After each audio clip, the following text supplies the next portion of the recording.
Hi, this is Erin and Simon with Assets and Arbitrage, and we have the show y'all have been waiting for. We have Zoe Williams. He is a relationship expert. He is our modern day philosopher. He is an author of several books that you guys would love to have for your life portfolio. Okay. And he's a critical aspect of our community. We need him. So I just wanted to say about Zoe. I mean, I've been following Zoe probably since 2015. I refer to Zoe as the OG. You know, I know you're out there in LA, you know, but you know, when I say the OG, I mean the older guy. He'll be putting us on with knowledge and stuff like that. And you know, I follow a podcast. It's called Drink Champs. And Nori, he has a saying that he's made popular: give people their flowers while they can smell them. So wow. Zoe is the guy. That's the older guy right here. He's gonna break it down. We're gonna talk about relationships and building wealth and how they coincide and how important it is to have, you know, some kind of, what would you say, symbiotic between them. So go ahead, I'll let you start with the question. So Zoe, what we would really like and what the audience has really been asking for is give them from a relationship expert standpoint, the correlation between wealth and relationships, because a lot of people think they don't need a relationship to be wealthy. Well,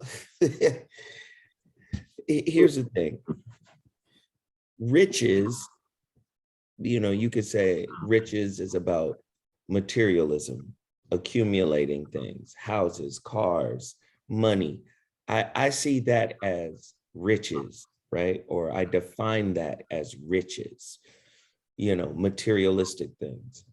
Wealth is two things: the quality of your health and then the quality of your relationships can be distinguished as being wealthy.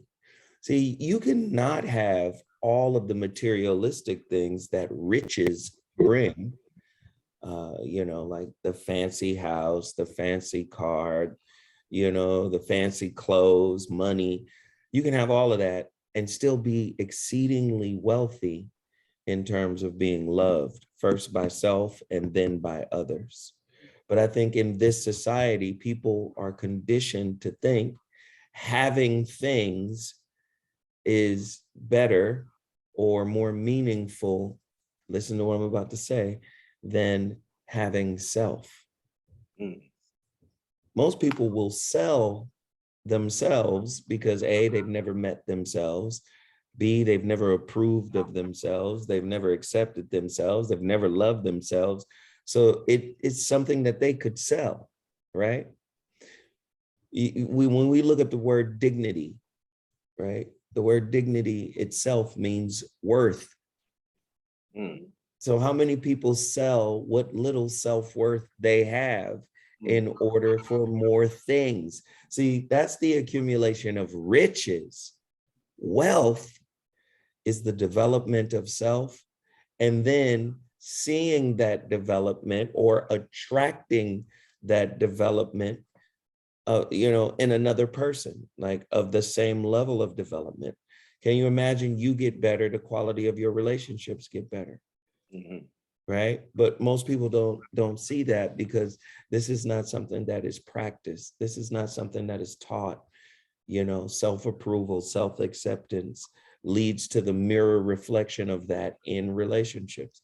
So wealth has a lot to do with the quality of your relationships, not the acquiring of riches. To me, that's something different.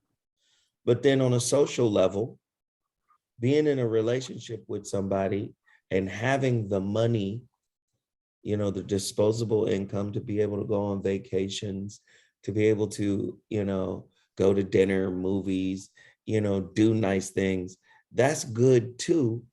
But you can't let those superficial actions become the opioid of the relationship, meaning you can't get addicted to those things happening. And if those things don't happen, you say, oh, well, this relationship is a failure. This guy is broke. This guy is this or that. Then you really have to realize what kind of relationship you're in. You're in a what I call a passive aggressive prostitution type relationship. Now it's transactional. I'm here. I have to get something. What are you getting? What are you giving? Do you see what I'm saying? It's really sad that society has done this to us, but that's who we are today. So you've been doing this for a really long time. If you could pinpoint some of the things within the timeline that have really denigrated relationships, especially between the Black man and the Black woman, what do you think some of those things are? And what are some of the solutions to kind of get marriage back on track for the Black man and the Black woman, to get the families back on track? Well, first off, just as a former A&R, I remember the thematic shift in music. I remember the shift. Hip hop was fun, right? First in the 80s, it started as fun. And I'm not blaming hip hop. What I'm saying is something happened that let the lowest levels of our culture have access to this artistic medium, right? I'm not solely blaming hip hop, but I'm just saying I saw it shift. And when you got to understand, music has power over the mind. It's creativity. It takes you to another place. So unfortunately, when I saw hip hop shift to gangster music exclusively, and then the gangster music ushered in drug music, and drug music ushered in the stripper culture, and all of this stuff started to just, and then it all gets labeled as art. But then nobody, while all this is happening, and yes, we're expressing ourselves, no disrespect to anybody that's doing it, but while all of this is happening, nobody says the famous line, does life imitate art, or is art imitating life, right? And so you have to remember, man, we have children out here that are vulnerable, that are susceptible to what they see through the media, through social media. And I remember a time there was a little bit more responsibility as it pertained to that. Now, anything and everything is available, right, for consumption, regardless of age, right? So I just think that's where we are on that side, on the cultural side, on the music side. In terms of relationships, I go back to Dr. Joy DeGruy's work, post-traumatic slave syndrome. There are a lot of unhealed wounds that have created ideological coping mechanisms for how we relate to each other, right? So the underbelly of our culture is infused into the music culture, right? The dysfunction that PTSS, right, post-traumatic slave syndrome, offers is now a creative component to the music. Now we're entranced by the music. It's money, clothes, and hoes. Do you see what I'm saying? It's the acquiring of wealth. It's the objectification of men and women. Women objectify men based on their wallet. Men objectify women based on their bodies. If you a bad bitch, hey, what's cracking? I got bread. Bread and bad bitch go together like peanut butter and jelly. You see what I'm saying? I'm too bad for you to be broke, brother. So, do you see what I'm saying? And this is what has happened to our culture. There was a time when we were the authors of ourselves. In other words, we wrote our own marriage ceremony. Yeah. In other words, we had our own ideation of who and what God is. We had our own concept of what philosophy was, right? The whole story of our lives and our realities reflected one another.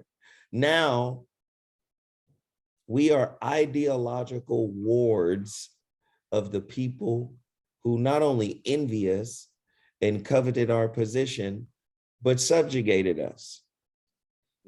And so now they set the standard and the tone for everything, whether it's medicine, philosophy, history, religion, culture, economics. They set the tone, and now we're running, chasing after them, and then measuring each other by the tone, or by the standard they established. So, you know, some people say, I mean, I'm tired of people saying trauma this and trauma that. You just got to get over it. You got to, and you don't know anything about the holographic, you know, relationship, or you don't know anything about the holographic universe that we live in, right? Any and everything you've ever been through is encoded within you, everywhere. So what do we do with all of this stuff? What do you mean encoded? Yes, encoded. The holographic relationship, whole graphic writing, whole writing, your whole story is written all over you. And you see, well, maybe you don't see it, but I'll give you the example. You'll hear people say, or you'll hear doctors say,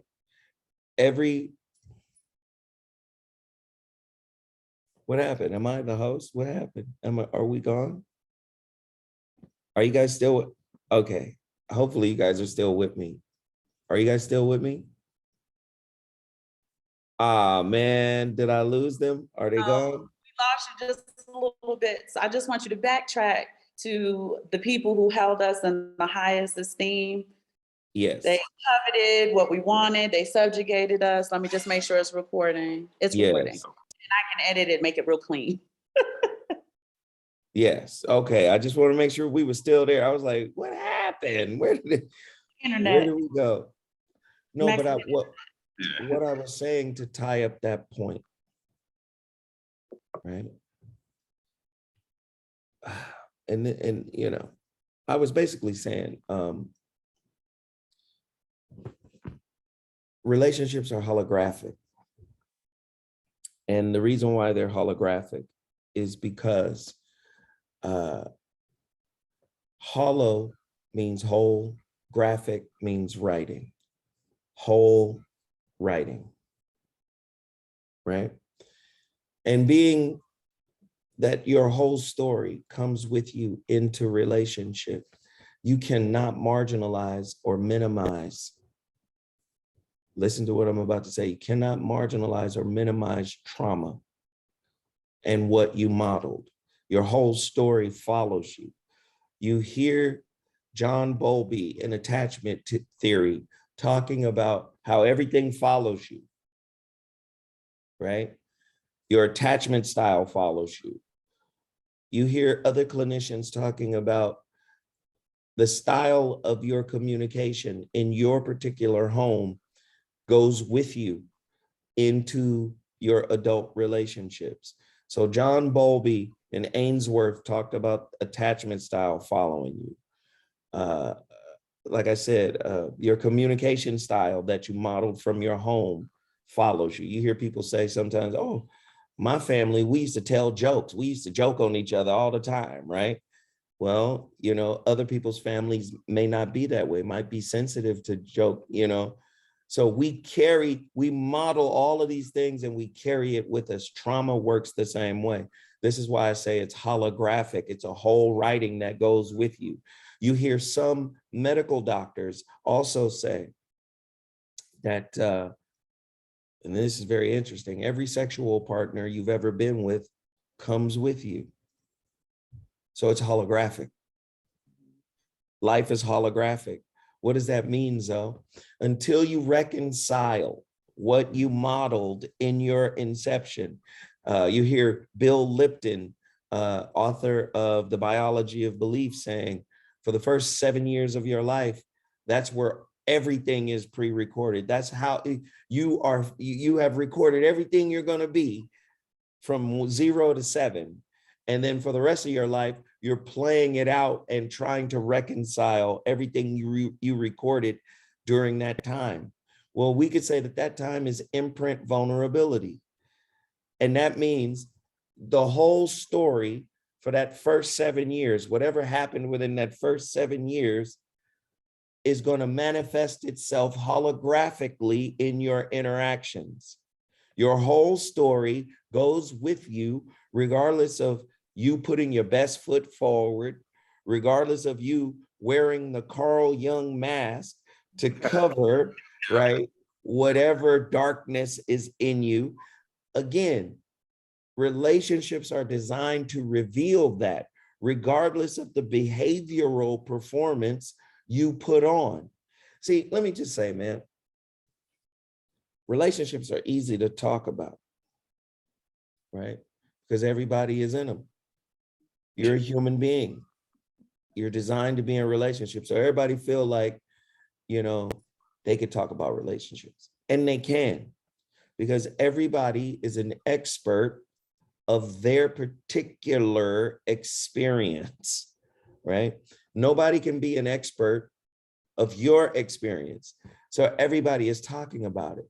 But the problem with this immense amount of talk, rarely do you find someone who has done the immense amount of self-work to be able to say, here is a loose blueprint. It's loose for you, but it's tight for me because it was born out of my perspective.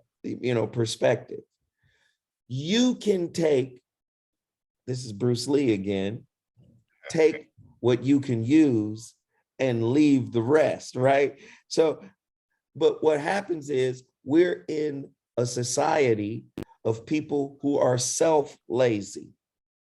They don't want to read, they don't want to do the research, they don't want to study, they don't want to immerse themselves in how to heal themselves. What they want to do is YouTube shop. They shopping for jewels. They shopping for quotes. Yeah. I ain't never heard nobody frame it that way. So they take it and present it as themselves, right? And if their platform happens to be a little bigger than the person they're stealing all of their talking points from, then they get to look like they presented the thought first. See, self-work will lead you to this place where you go, wow, I am a bad person. I have carried all of this stuff with me.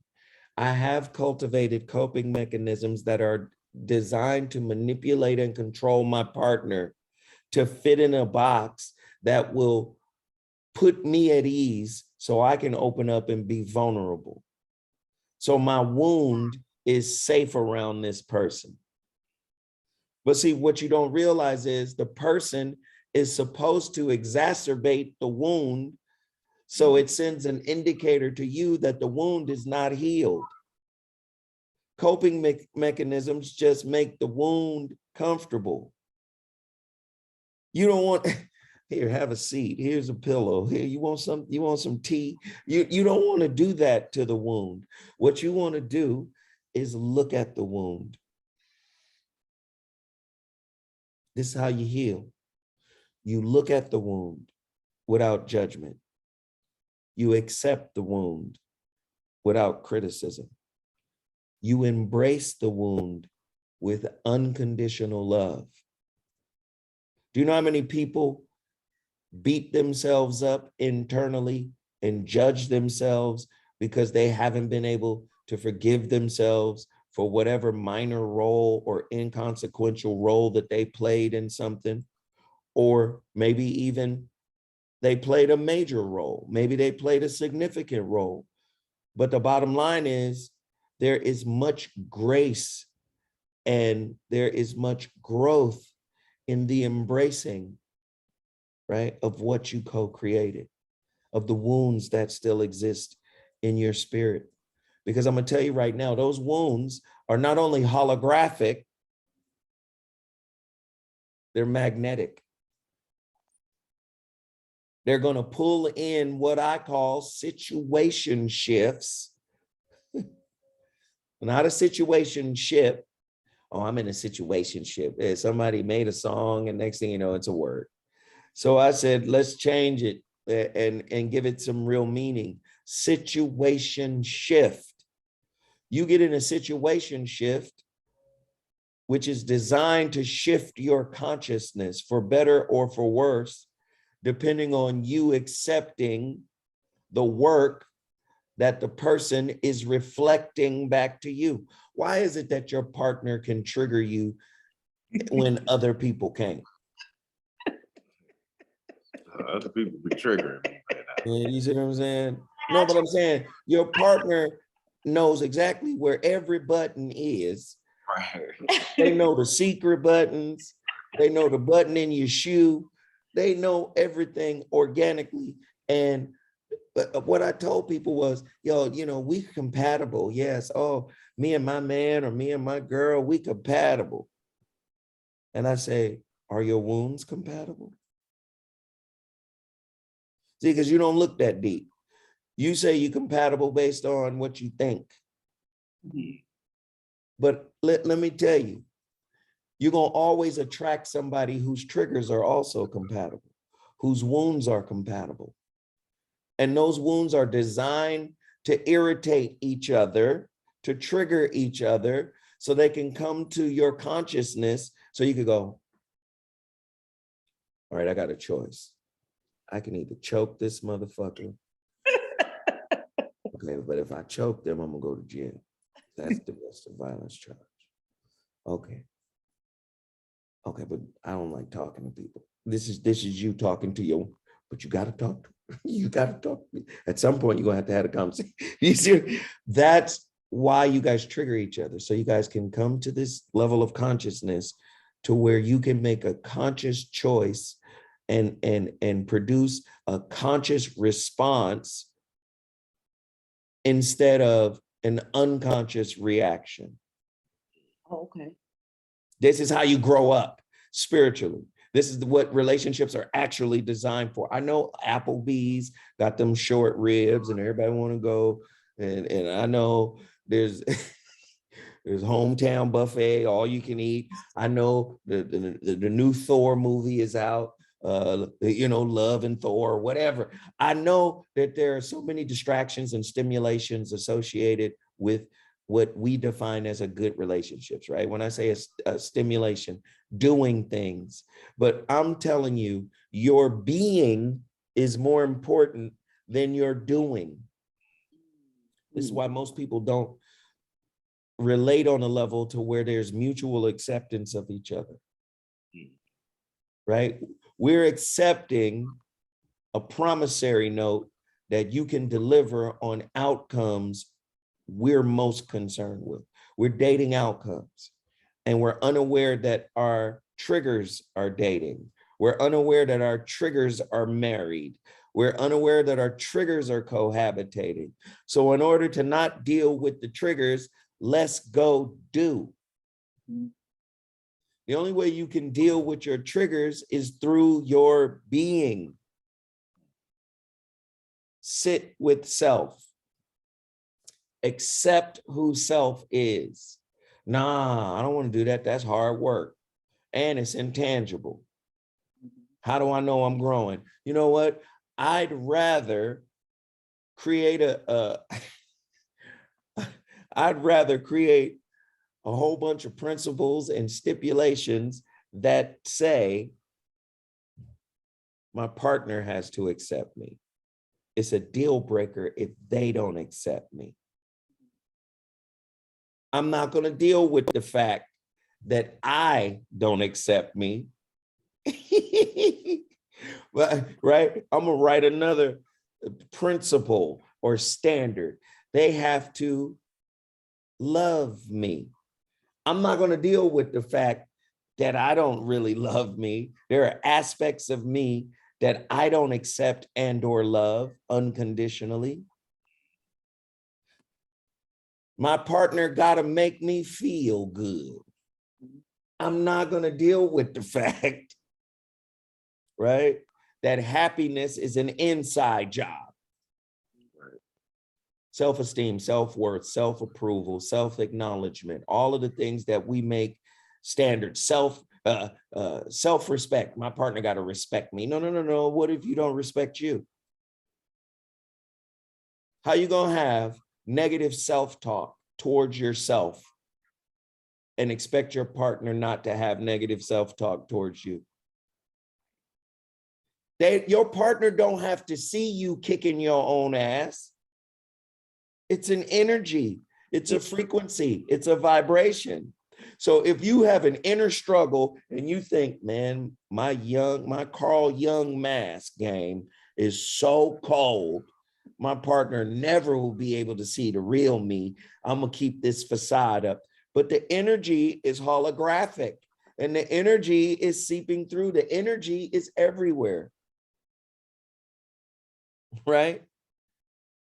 You think because you're well put together and you present well and you answer you answer the questions right under pressure, that the energy of self-doubt, the energy of low self-esteem, the energy of negative self-talk, all of that stuff still isn't permeating outward.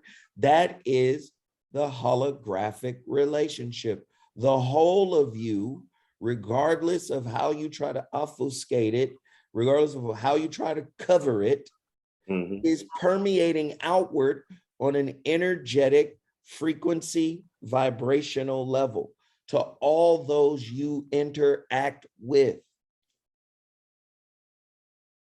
You can have your whole life together on paper. But when y'all get in that, what was the girl from the movie, the TV show, She's Gotta Have It? What did she call her room? The love making bed, or what did she call it? When y'all get intimate, do you know there's a transference of this holographic energy? All a woman got to do is have sex with a man and wait 72 hours. That's all she got to do. If she feel different, like if she is self-aware, but first, well, that's the first step. First, she would have to be entrenched in her own knowledge of self. But she takes on some of his stuff. If he's controlling, manipulative, argumentative, if he's passive aggressive, if any weirdness in him gonna show up in her 72 hours later. It's holographic. It's holographic. If he's anxious in his mind, anxiety will descend on her 72 hours later. See, people think I can hide behind this wallet. I can hide behind anything. Can't nobody really see me. Wrong. You got to do is spend a little time with people. That energy will start to balance itself. Well, so Zoe, I got a question for you. You know, in our show and in our business and stuff like that, we are advocates of people living abroad, seeing the arbitrage we get.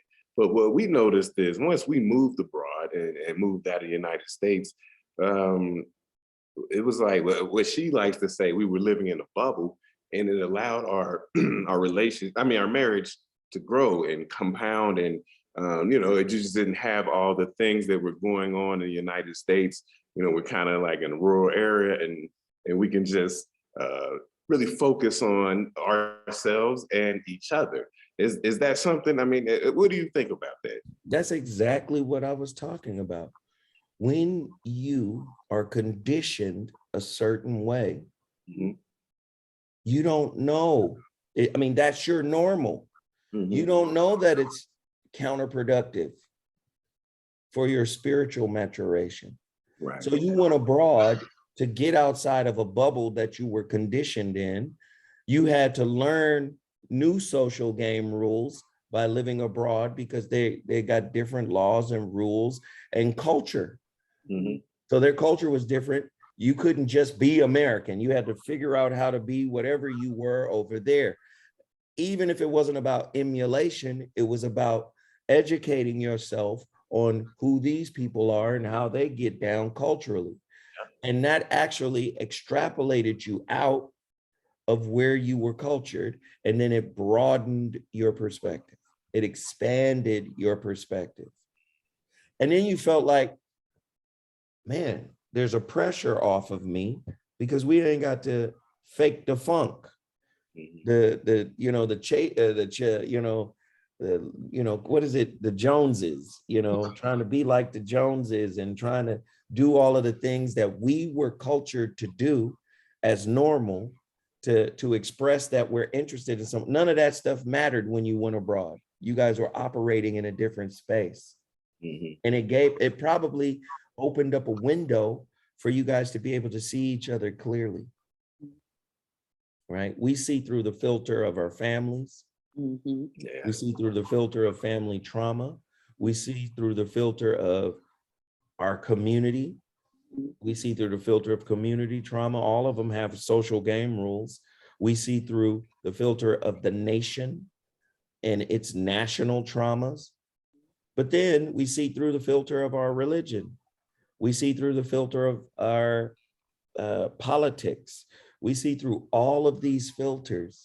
And what is filtered, you might think a filter clarifies something, but in reality, it can, but it doesn't, depending on what the filter is. Like if the filter is traumatic, then the filter clouds it, right?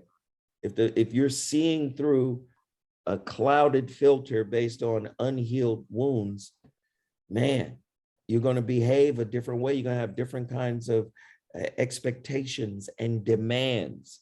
Let me tell you something. When you grow up spiritually, you begin to command things into your life. Demanding goes out the window, right? Demanding just goes right out the window. Command. In other words, I don't even have to ask. It comes to me by virtue of what I am. Listen, by virtue of what I am, as opposed to by virtue of what I do. Most intimate relationships are doing based. They're not being based. Do what you did to get her. Now you got to keep doing that in order to keep her. Do what you did. When is it going to be enough doing and you start to appreciate me and I start to appreciate you for who and what we are currently? Because if we're always a work in progress, then that means if I focus on the work you haven't done, I'm going to be dissatisfied. Right. But if I look back at the wins you've had and the steps you've made to evolve, then I can always look at something and go, man, you've come a long way. Sister, you've come a long way. Oh my God, I'm so proud of how far you've come. And I'm just on the outside looking in. I can't tell you what it would feel like or how far you've actually come from your standpoint, but from over here, you look like you're doing a good job. Nah, most of us will focus on what you haven't done, but you still need to figure out how to communicate when you get upset. Yes, you've come a long way, but that cussing you be doing when you get mad, we get. Do you see what I'm saying? We tend to focus on what we want out of the deal. And then what we want is usually connected to a particular type of behavior or action from the outside. So I would say, yes, man, go abroad, study, learn other cultures, read different philosophies, read different religions, expand your philosophy. Because when your philosophy expands, your expectation of your partner becomes more flexible. Yeah. The smaller your worldview, the more inflexible your expectations for others become. Mm. Okay, so I got a question for you too. It's a little off topic, but it's still about living abroad. So not too long ago, recently, I seen that your son, shout out to the young lion, Yes. was playing professional basketball in Dominican Republic. Yes. Is that correct? How did he receive that? Like, how did he experience living over there? He's my son. I mean, you know, I got what I know what you're saying. I know what you're saying. I love my baby boy. So, I mean, I raised my babies, man, to understand who they are in this culture, Mhm. to understand what it means to be Black, Mhm. to understand what it means to, you know, be raised with both parents, Mhm. to understand what it means to have parents who fight for you, who advocate for you, to have parents to understand what it means to have parents that will hold you accountable. One big thing with him, you know, I used to tell him, you know, nothing is free. I would tell him that nothing is free. I was like, even the information I'm giving you is not free. I had to pay something for it, right? You know, some kind of failure came my way, and I learned from that failure. Some type of mistake came my way, and then I learned from that mistake. And now I'm giving it to you, and it feels like it's free. I said, but it's not free until it's going to feel like it's free until you apply it to something, and then you're going to see what it costs. Mhm. And I would always tell him, take nothing for granted. You know, I was like, you know, take nothing for granted. If you want something, you're going to have to work 10 times harder than the next guy. I'd always say, evaluate who the best player is, and your job is to tame the best player. So we did this in AAU, we did this in high school, we did this in college. I said, well, go in and look around, see who the top dog is. And when you locate him, your job is to tame him, both offensively and defensively. On defense, you lock his ass up. On offense, you give him buckets. And that's just the academic, athletic side of it. The real world side, I taught him about our culture. I taught him about who we are, everywhereans, as I like to say. Right? We're from everywhere on the planet that's significant. Every culture, melanated people seeded those cultures. So him, my youngest son, my daughter, they are all aware of who they are. And this is what disappointed him so much about the Dominican Republic. Okay. Because they're cultured differently over there. Mhm. Mhm. And, you know, in terms of race, Yeah. you know, and their their contentious relationship with the brothers on the other side of the island. Yeah.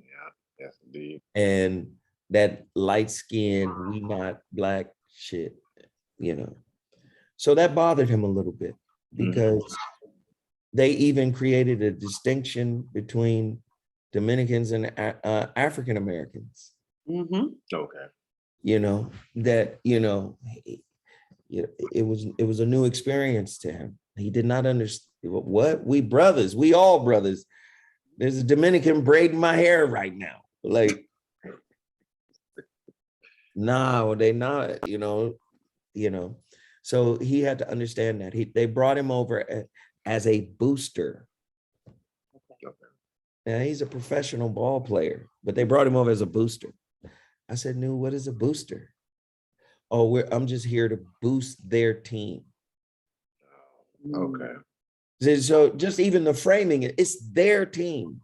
Mhm. You're here to boost their team up. So the officials are Dominican, the coaches are Dominican, the players are Dominican, and they really don't want to see you outplay them Mm. as an African American.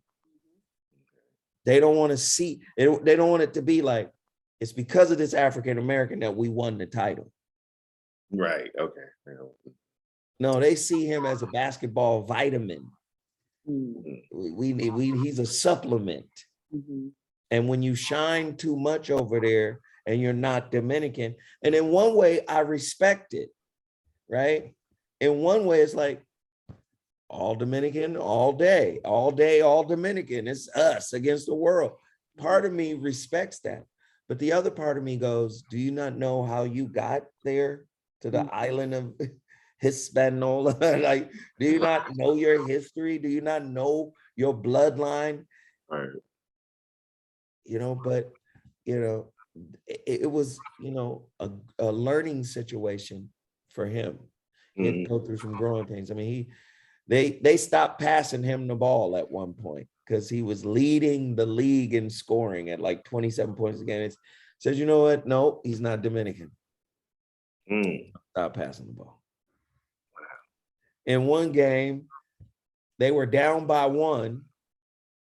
They stole the ball, 5 seconds left. He runs to the corner. He had already hit 8 threes in this game. Just throw him the ball in the corner. He wide open. He'll win the game. His own teammate, who was a Dominican, goes, "Hey, I haven't scored yet. I'm a go score." And he went to score a 2-pointer when they needed the 3 to win the game. So he scored his 1 point. He scored his 2 points, and we lost by 1. We needed the 3 to win. But not even thinking basketball, he's thinking Dominican. Right. So it's just crazy, man. That's just, but he loved it, by the way. So his experience was mostly framed by, what would you say, his basketball experience, or did he also have just problems or anything like that, just in his daily activities, going out, get food, stuff like that? Nah. That He didn't have, problematic? he didn't have none of that. Okay. You know? And what I told him to do, because he's initiated into IFA, I told him, connect with the family on the island that's also IFA. They could be voodoo, they could be a different variation of it, Santeria, they could be whatever, but connect to them on that level, and you might find that you have a different level of camaraderie once they understand that you might be connected to their spiritual practices. So, he's about to go back, ironically. So Though, that's interesting, and not to get off topic, but our family is Caribbean. And I'm going to tell you right now, I'm a first-generation American. If I was to go back to Guyana, they would not accept me. I would be a Yankee, right? Oh, wow. So that theme that you're talking about, and I know Tariq Nasheed is a very good friend of yours, that's a pervasive theme with the non-FBA versus FBA, the us versus them. And the lack of understanding that FBAs often help to progress the things that you're trying to do, and we should work together in doing them. Now, the Caribbeans ain't gonna be feeling what I'm saying, but I do want to tag this on to a new point, because you have the same weird dynamic I'm noticing in relationships where there is and you often talk about transactional relationships. The first time I actually heard the concept was through you. Simon and I were watching your show, and you were talking about transactional relationships. And in building anything, wealth building, family building, you're building anything, it requires the cooperation between the two people. We often hear I want this, I want that, I want the third, I need you to do this, you need to be able to do that, you need to be able to do the third. You rarely hear that person then say, and this is what I'm gonna do, this is what I'm gonna bring, this is what I'm gonna contribute. Right. So I'm kind of wondering what your thoughts are on why there seems to be, especially in our community, that lack of cooperativeness between two parties to get something important done, whether it's basketball, like in this particular example we were talking, or even in a relationship to build a family, to build wealth. What is it about, I want to say almost the psychology or the mindset that there's that huge lack of cooperativeness? Because it's hard to have cooperation when there's competition. Mm, We are a competitive people because scarcity dominates our minds. mm, We think there's not enough. I mean, it's the same thing I just said, when talking to my son, on the basketball side, go in there, find out who's the best player and take his food. I take his food. I like that. Take his food. I like that. Take his food. I told him that when he was a kid because we live in a competitive society. Think of it. The NBA only has 400 jobs. mhm, You got to take somebody food, mhm. Yeah. right? So in relationships, very transactional. I need to get something out of this situation, or I will find someone who will give me what I desire. Then you have to say, well, now watch this. What merits that you should get what you desire?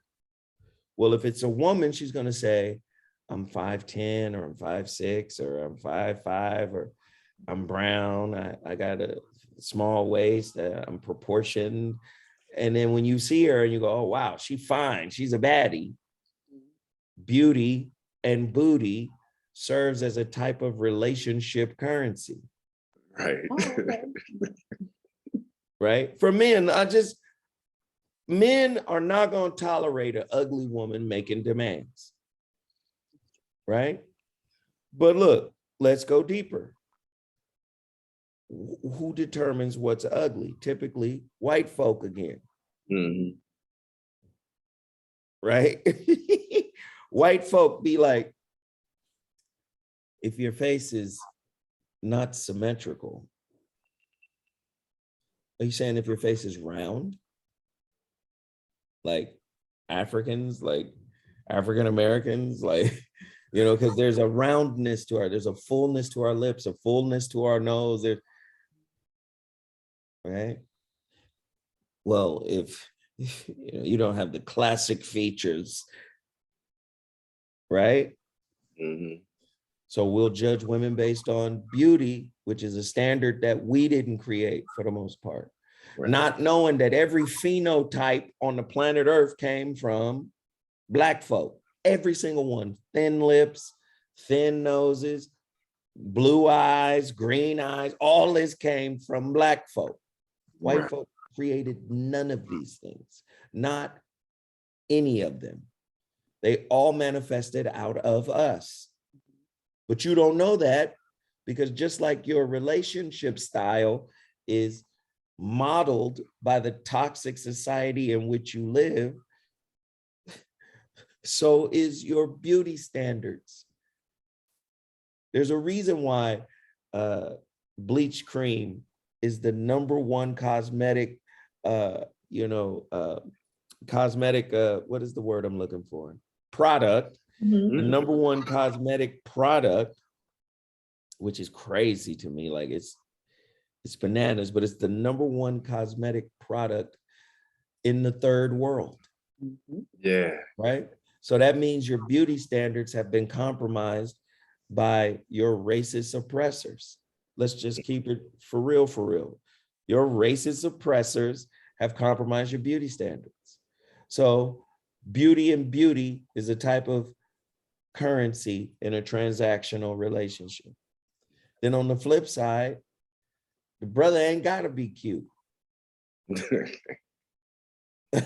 On the flip side, if the brother got bread, if the brother got that paper, it's a whole different discussion, isn't it? Mhm. It's unfortunate that it's that way, but that's what it is. Mm. It's unfortunate. It saddens me to hear it, but that's what it is. That's it. Now I have something, Zoe. I have we have something that we going back and forth about that I would like you to clear up. You know, since you the OG, the older guy, however you however you say that it goes, I'll take it. Right? I like to use a lot of sports references, and you are from LA. We used to say we work as a team, right? Mhm. And I say, you know, I reference us as I'm Kobe Bryant and she's Derek Fisher. And she doesn't care for that. He does not care for that. But I say, hey, Derek Fisher was very integral in Yes, he winning was. championships, but she Yes, doesn't he care was. for the Derek Fisher reference. And so you tell me, am I wrong? Where did I go wrong there? Well, let's ask, why doesn't she care for the Derek Fisher reference? She's not a big sports fan, so you know it kind of feels like, you know, she's like, She well, I feels can't like be a Kobe and Shaq. downgrade, like Derek Fisher ain't nowhere near Kobe Bryant. What you talking about? You tripping? Exactly. And it's not Jordan and Pippen. It's not Kobe and Shaq. I even said Ghost and Raekwon, and he's like, She wants parody. I say, I want parody. Derek Fisher was a very important part. I mean, he hit game winners, man. It was. I'm a Lakers fan. He hit game winners. Derek Fisher was thorough. So what Derek Fisher was, and she might agree with this. Okay. She might agree with this. What Derek Fisher was for that team, number one, he was a leader. See, Kobe became a better kind of leader later on. And he learned a lot of his leadership from Derek Fisher. Like that. So Derek Fisher was the focal piece. He was the one that would make the piece where there was beef on the team. He's a Leo, so his leadership qualities always shone through. Derek is August 9th, Leo, so he's a natural leader. He would come in, settle the team down, give them direction, give them advice. Derek was, I mean, you got to remember, Derek was also the president of the Players Union too, because the rest of the league respected Derek like that, right? Then Derek wasn't the greatest basketball player, but he contributed to a high-level team with two all-time superstars in significant moments in their championship runs. Against San Antonio, the 0.4 shot. If he don't hit that shot, we don't beat San Antonio. Derek knocked that shot down and took us past San Antonio. Derek hit a number of big three-point shots in all levels of, I would say, playoff and championship basketball. Derek Fisher was significant. Definitely. Okay. Yeah, see, so my analogy wasn't A slight. Yeah, she Well, look, it wasn't a slight. He just gave you a lesser dynamic player, but that doesn't mean the brother wasn't significant. Anyways, though, our audience. He's like, enough of Derek Fisher and the Lakers. Did you have another question for him? I had one more question. Show related. Yeah, but if you wanted to ask a question, I had one more. No, because you know our audience loves to read, so I was gonna. Okay, I got one more question. So in our platform, our business, we, like I talked about earlier, we like to we promote looking at options of living abroad, right? The arbitrage of living abroad. and like you said, learning. But in this culture, you have the ADOS and the FBA, and we get pushback on our platform as far as, well, you guys are fleeing, you guys are running, and we're going to stay here and fight. And my position is, it's just a chess move. You know, if we see opportunity abroad, we will take that opportunity and you know, to build for our family. What would be your position on that? I'm confused. You can't support and do both? That's what I think. That's what I think. But you know, just the people that we talk to say, well, no, you should stay here in the United States and fight.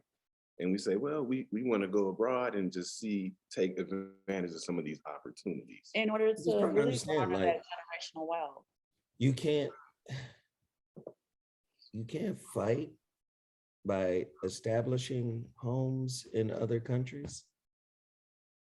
I'm saying you could do both. I don't see, we have listen, man.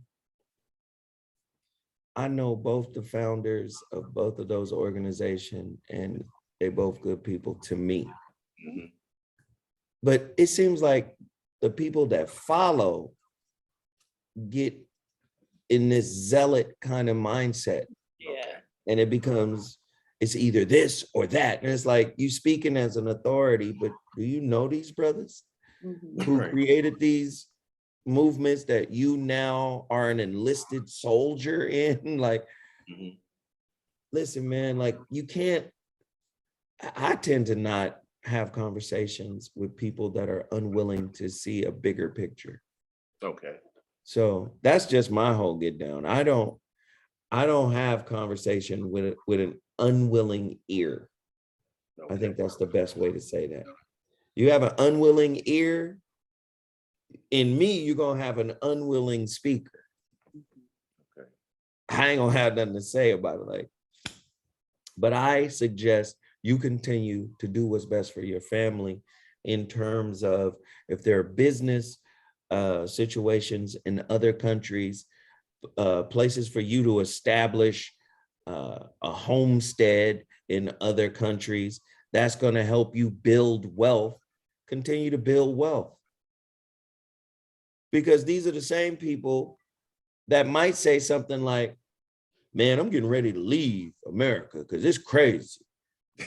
Well, you ain't did nothing to set that up to be able to say, let me get up out of here if I need to.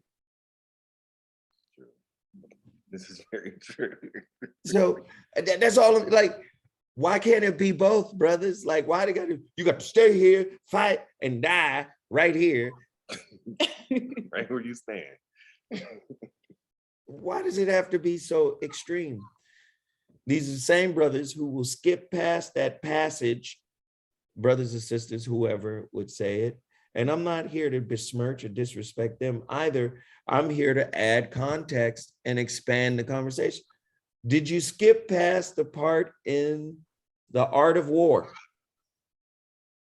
by Sun Tzu that said the highest form of war is to not fight at all? Because you deep, you read 48 Laws of Power. Right?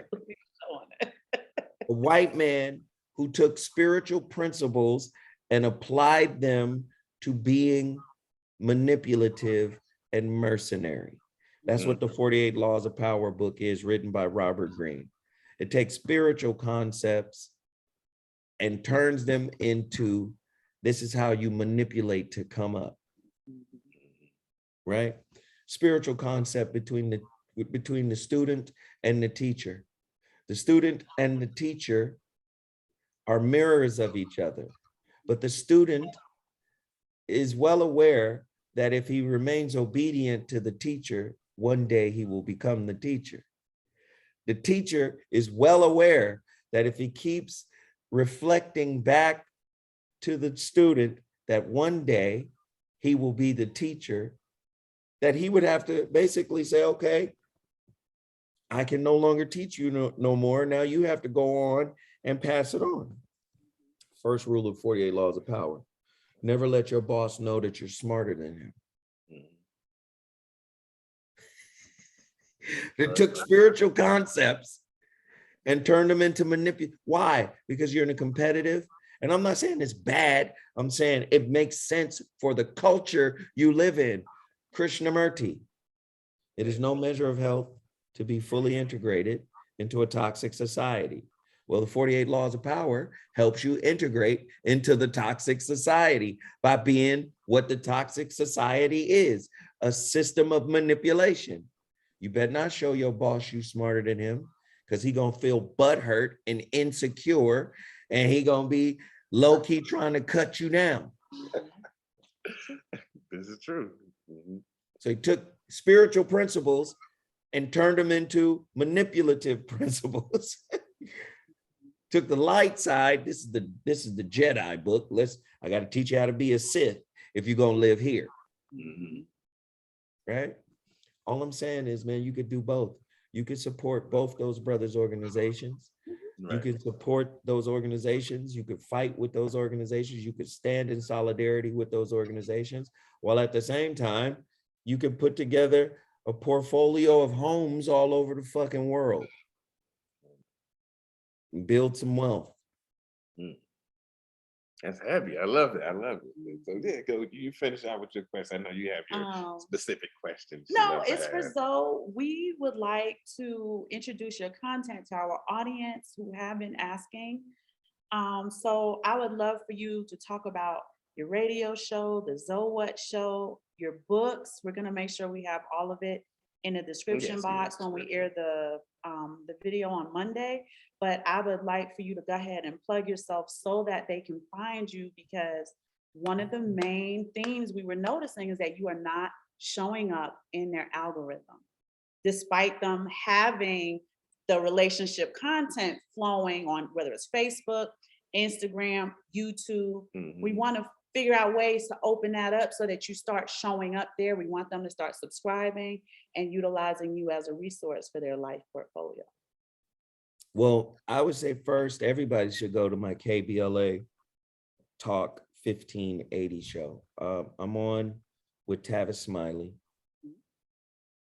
weekly, every day, Monday through Friday, 7 to 9 p.m. I'm on 7 to 9 p.m. Pacific Standard Time.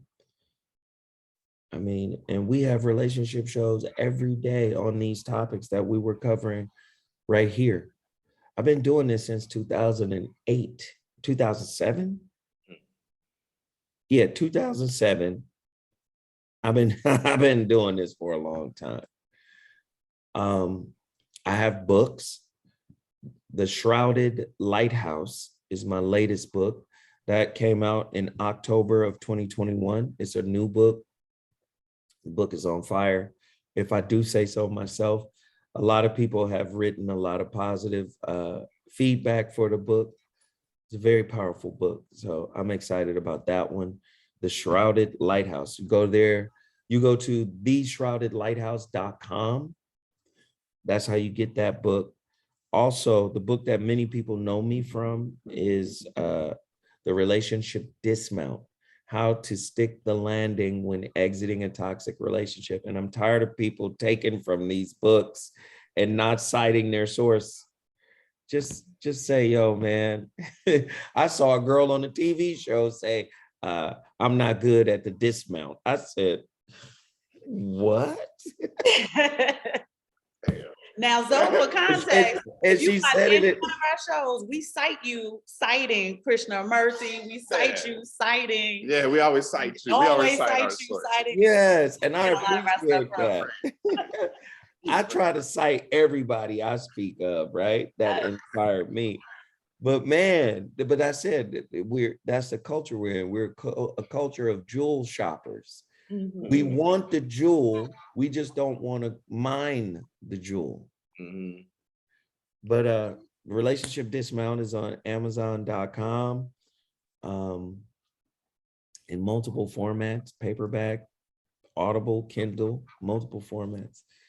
And then the holographic relationship. I spoke heavy about the holographic relationship in this discourse. That's available on Kindle at Amazon.com, or you can order it from my website, IamZoeWilliams.com. So, and I'm working on book number 5. Y'all want to know what the title of book number 5 is? What's that? Yeah. What's that? What is that? I kind of don't want to release the topic or the title, but the title, put it this way, book number 5 is unlike any other book I've ever read or wrote. Let's just say. All right.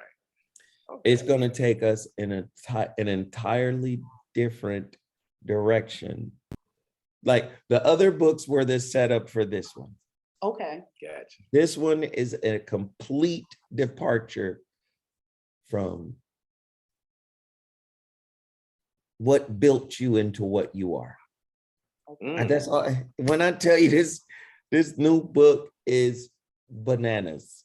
Okay. I've been working on it quietly and I'm excited about it. A lot of my topics are on my Tavis Smiley show. Okay. Download the KBLA Talk 1580 app. Also, you can go to Amazon or you can go to Apple Podcast and type in Zoe Williams, Voice of Reason, and about 60 episodes will pop up. Okay. Right? But this book has been influencing those episodes. So it's crazy. It's crazy. Well, I just one last thing. We didn't want to keep you too long, but I would like to ask you. I often hear you speak on things like science, physics, quantum field theory. We're going to have a show on quantum field theory, and I would love, to get you back whenever you're free. We talk about man, that's my wheelhouse right there. I That's love that. Okay. That's my talk, man. That's my talk. I love quantum mechanics, unified field theory. I love that talk, man. The holographic universe, the simulation that we live in. I love that talk, man. You just let me know what time and I'll jump back in with you. Yes, indeed. Yes, indeed, my good brother. Well, so we want to thank you so much for your time today. Yes. The audience is really absolutely going to love the content. We do want to get them shifted over so they can begin to do the work that you've been working on for so many years. The audience may not know this, but you've been an integral part of the thriving of our marriage. We've been married 20 years. 20 years. And it's one of the reasons why we're so grateful when we talk to you, because where y'all gray hair? Y'all look young as hell. Y'all been married for 20 we got years. an adult upstairs. Yeah, I got a 21-year-old son upstairs. And then we got a What? baby running around. What in the world? They look 17 talking about they've been married for 20 years. We've been married That's 20 beautiful. I love it. forever. But we were going through a really rough patch, and we were at the time it was the Zoe what? That's old school though. That's That's old. old. Yeah. Yeah, when it was over. What was the other production you had? Mansions. We used to watch Mansions. No, it was the other production you had in the room. Dash Radio. Dash Radio, exactly. Dash Radio. Yeah, we was watching heavier Dash Radio. That was and just spending the time together to listen to your lectures with you and Bobby and Kevin and so on and so forth. You don't know how that breathed life back into our marriage. So when I tell you that the community absolutely needs you, I'm coming from a place of, as a wife who really wanted her husband, and from a husband who really wanted to be with his wife. You're needed in the community because we know what the fruits of your work actually comes out to. So that means a lot. Thank you. I appreciate that. Thank you. That means a lot. And like I said, you know, I don't jump on anybody's show, so you guys matter. So anytime y'all call me, you let me know. Thank you so much. You have a great day. We're always praying for the young lion. We think about him like we think about our son. He's in Italy right now. So. Is he? Oh, in Italy. Okay. Yeah, he's in Italy. And his beautiful baby. She's getting big with her popsicle self. I've seen yes. Talk about still gotta go get them popsicles, right? Yeah, she'll be here Saturday, and I got popsicles in the refrigerator. But thank you so much. You have been a blessing to us and to the community in general. And we're hoping we can get you back with Yeah, we're gonna do the unified field theory. unified field theory, quantum field theory. We're gonna chop it up with that. If they ready for that, I'm in. Let's do it. All right. All right, though, Bye. man. Thank you. Guys Thank you. later. Bless the God, man. Salute to the God. Bye-bye. Yes.